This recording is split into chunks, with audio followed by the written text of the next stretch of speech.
Deus abençoe os irmãos que me ouvem nesse momento na igreja e Deus abençoe também aqueles que encontraram esse vídeo no YouTube. Hoje nós vamos falar sobre a hora da tentação que há de vir sobre os que habitam na terra. Para isso nós vamos aqui em Apocalipse, no capítulo 3, no versículo 10. E aqui está escrito o seguinte: porquanto a palavra de minha paciência guardaste, também eu te guardarei da hora da tentação, que sobre todo o mundo há de vir, para atentar aos que na terra habitam. Quem está falando aqui é nosso Senhor Jesus Cristo.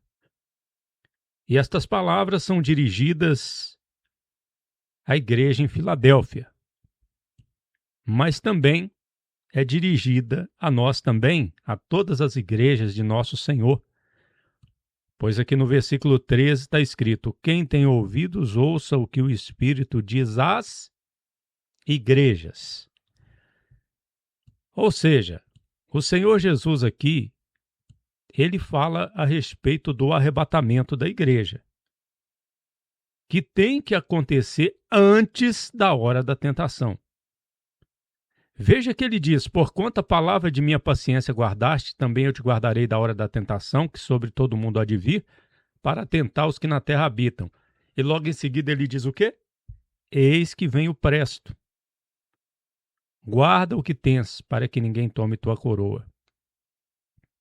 Ele faz menção aqui do arrebatamento.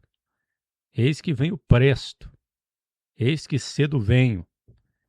Então, ele está se referindo ao arrebatamento.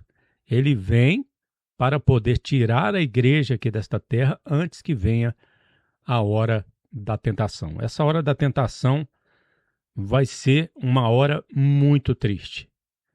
E essa hora, ela não é uma hora de 60 minutos, mas ela é um designativo para os 7 anos da última semana da profecia de Daniel, capítulo 9. Falta uma semana para se cumprir. E esta semana há de se cumprir sobre o povo judeu, o povo de Daniel, sobre Jerusalém. Esta semana não é uma semana de dias, é uma semana de anos, são 7 anos.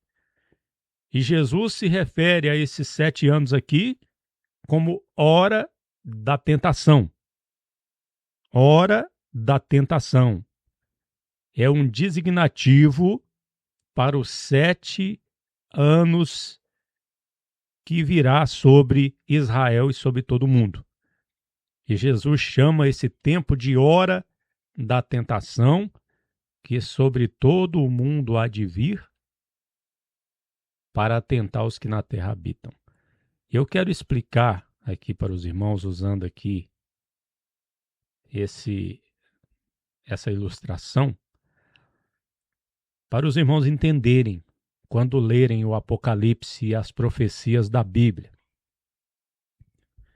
A hora da tentação é o tempo que vai do arrebatamento da igreja, aqui está, o arrebatamento da igreja, até a vinda gloriosa do Senhor. No arrebatamento ele vem nas nuvens e arrebata a igreja. Acabou o tempo da igreja, não tem mais a igreja na terra. Ô pastor, mas vai ter pregação nessa hora, nesse tempo? Vai. Vai ter pessoas de Deus aqui? Vai. Vai ter pessoas se convertendo? Sim. Pessoas que vão amar a palavra de Deus, vão morrer pela palavra de Deus? Vão ter sim. Mas igreja não vai ter mais aqui nessa terra. A igreja é um povo tirado do meio dos gentios para o Senhor. No tempo que vai do ministério do Senhor, da primeira vinda, até o começo da segunda vinda, que é o arrebatamento.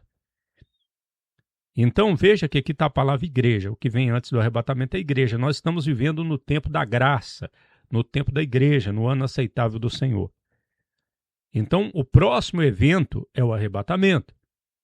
O arrebatamento ele acontece e no arrebatamento Jesus está guardando a sua igreja da hora da tentação. Ele guarda a sua igreja, ele tira da terra e leva para o céu. E eu escrevi aqui em cima, arrebatamento. O que acontece com a igreja e lá no céu?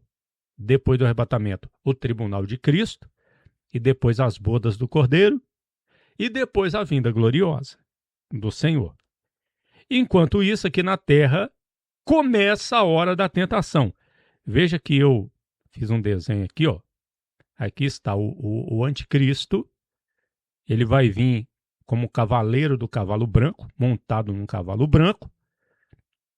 E ali, quando ele faz uma aliança com o povo de Israel, começa a hora da tentação. Essa hora da tentação vai até a vinda do Senhor. Quando o Senhor mata o anticristo, e aqui embaixo, ó, ele lança o anticristo no lago de fogo.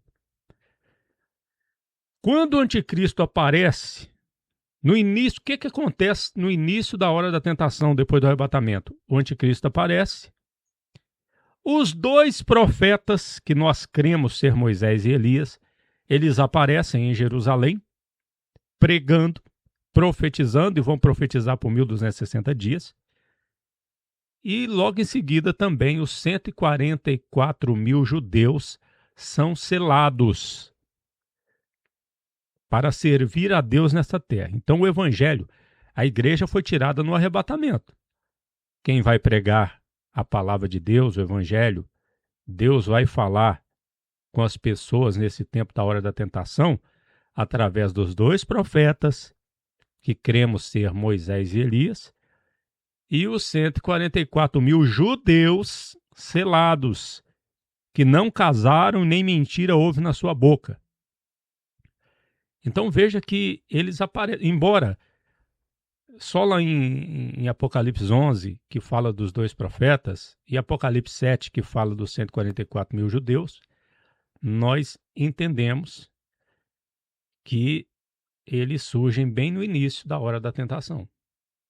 E vão até a metade dessa hora. Essa primeira metade é chamada de princípio das dores. A segunda metade vai ser chamada de dores. Mas você pode trocar o nome aqui também. Princípio das dores é a tribulação. E as dores é a grande tribulação. Tanto o princípio das dores. Lembra que Jesus disse, não é o fim, é o princípio das dores? Pois é, porque o princípio das dores vem primeiro do que as dores. Então não é o fim vai vir depois das dores. Então é 3 anos e meio, o princípio das dores, 3 anos e meio as dores. No Apocalipse nós encontramos 42 meses, 1260 dias. Tanto 42 meses como 1260 dias equivalem a 3 anos e meio no ano bíblico. E lá em Daniel, a expressão um tempo, metade de um tempo, um tempo, 2 tempos, metade de um tempo, 3 anos e meio. E uma semana de anos é 7 anos, 3 anos e meio com 3 anos e meio. Então tudo se encaixou. Se nós entendermos literalmente, crermos no que está escrito. As coisas não vão se encaixar e vão virar uma bagunça. É se nós não crermos no que está escrito. Se nós lermos e dizermos, não, isso aqui está escrito assim, mas não é assim não. Isso é apenas um símbolo. Então vai virar uma confusão, porque um fala uma coisa, outro fala outra. E Deus não é Deus de confusão. Do jeito que está escrito aqui, está escrito da maneira que Deus quis que nós entendêssemos. No meio, aliás, no início, no princípio das dores, os 7 selos são abertos na sequência, e depois as 7 trombetas são tocadas. Então, terminou o princípio das dores. Aí, no meio do princípio, no meio da hora da tentação, o que divide o princípio das dores com as dores são alguns acontecimentos. Por exemplo, Apocalipse 13 mostra lá a besta que emerge do mar. O que é essa besta? É o anticristo. Ele veio como cavaleiro do cavalo branco, mas no meio da hora da tentação, ele quebra a aliança com o povo de Israel, se torna a besta que emerge do mar. É levantado também a besta da terra, que é um profeta. A besta do mar é o príncipe romano. E a besta da terra, provavelmente, cremos nós, um profeta judeu da tribo de Dan. Provavelmente. E nós temos também a morte, a ressurreição e a subida dos dois profetas. Terminou o ministério de Moisés e Elias, cremos nós ser Moisés e Elias. A besta mata eles, 3 dias depois eles ressuscitam e sobem diante dos olhos de todo mundo. Depois disso, ainda no meio, tem a abominação da desolação de que falou o profeta Daniel. Jesus disse, quem lê, entenda, né? Que é a imagem do anticristo ser colocado lá no santuário e o anticristo se assentar lá,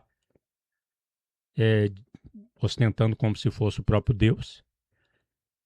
Israel já terá fugido para o deserto e vem então a marca da besta. Tudo isso aqui no meio da hora da tentação. Lembrando que este anticristo pode ser chamado de filho da perdição, homem do pecado, besta que emerge do mar, 8º rei. O Apocalipse chama ele de 8º rei. A besta não é só o anticristo, o imperador. É o imperador com seu império. É o dominador mundial com seu domínio. E nesses 3 anos e meio aqui, os dias serão abreviados. Os dias serão abreviados. Serão derramadas as 7 taças, terríveis, sofrimentos terríveis. A grande cidade, a Babilônia, que domina sobre os reis da terra, será julgada, queimada no fogo.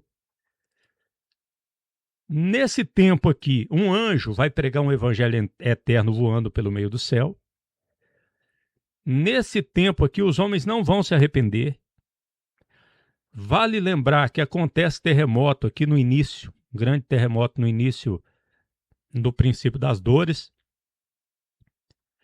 E acontece terremoto aqui no meio também, né? Quando os profetas sobem ao céu, ressuscitam, né? E acontece mais terremoto aqui no final. O céu se escurece. Aqui, ó, vem trevas sobre a face da terra aqui no princípio das dores. E aqui nas dores também.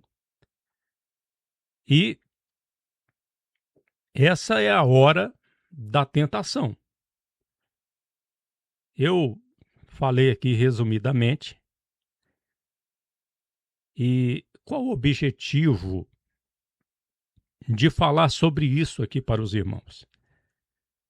O objetivo é para os irmãos entenderem que o Apocalipse ele é compreensível. Dá para se entender, porque é uma revelação. Revelação é algo para se entender, não é algo oculto. Agora, a pessoa tem que crer no que está escrito. Muitos não entendem porque não acreditam. Veja aqui, ó, que depois da vinda do Senhor tem os 1000 anos. Aí vem o milênio.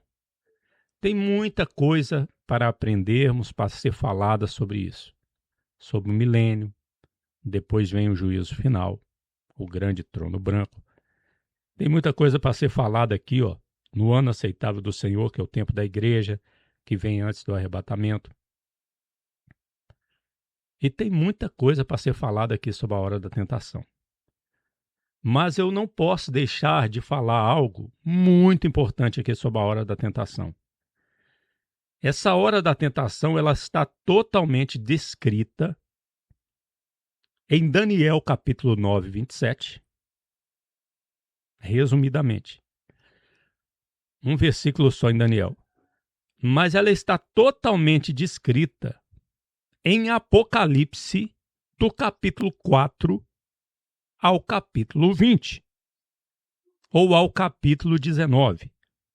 Vamos falar mais exatamente. Do capítulo 4 de Apocalipse até o capítulo 19, porque o Senhor Jesus vem no capítulo 19 de Apocalipse, na vinda gloriosa, que ele desce sobre o Monte das Oliveiras. E os detalhes dessa hora da tentação estão todos revelados ali, claramente. Só basta ler e acreditar e guardar para ser bem-aventurado. Arrebatamento no capítulo 4, a vinda gloriosa no capítulo 19. E Jesus também fala nos evangelhos, por exemplo, Mateus 24, lá em Marcos, em Lucas também, sobre o princípio das dores, sobre a vinda gloriosa, sobre o arrebatamento. Jesus falou sobre tudo isso. E hoje nós temos o Espírito Santo para nos dar entendimento e nos ensinar essas coisas. Por que eu sei disso? Porque o Espírito Santo me ensinou. E o Espírito Santo te ensina também, meu irmão, minha irmã. Agora basta nós guardarmos esta palavra e amarmos a vinda do Senhor. Vamos amar a vinda de Jesus, desejar isso, esperar. Como diz lá em Romanos capítulo 12, nós devemos nos alegrar na esperança. Vamos terminar essa palavra e amanhã voltaremos com mais um estudo da palavra de Deus, da santa palavra de Deus. Jesus Cristo poderá voltar ainda hoje. Se ele não voltar, estaremos esperando por ele amanhã.